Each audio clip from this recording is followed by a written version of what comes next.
PJ Bupati Banyuasin melakukan peninjauan ke pasar Pangkalan Balai terkait lonjakan harga sembako yang signifikan.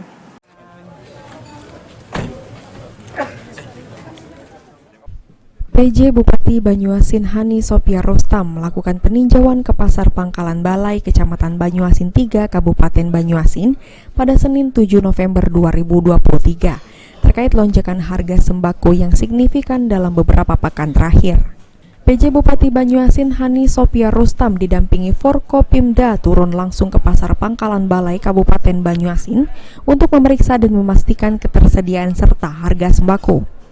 Dalam kunjungannya, beliau berbicara dengan pedagang dan masyarakat setempat guna mendengar keluhan dan informasi terkait kenaikan harga bahan pokok.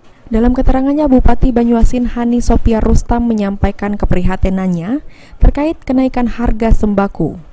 PJ Bupati Banyuasin juga akan mencermati dan akan mencari solusi bersama pemerintah daerah untuk menjaga kestabilitasan harga sembako agar tetap terjangkau oleh seluruh lapisan masyarakat.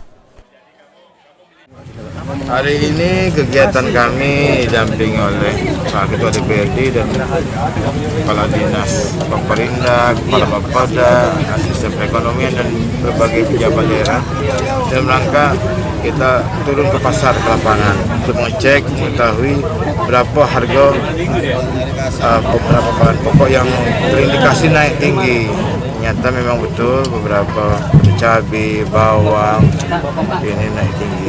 Ini dalam rangka kita untuk rutin mencermati dan sekaligus untuk menentukan arah kebijakan apa yang akan ditempuh dalam rangka untuk mengendalikan harga pangan dalam hal ini cabai yang kenaikan tinggi.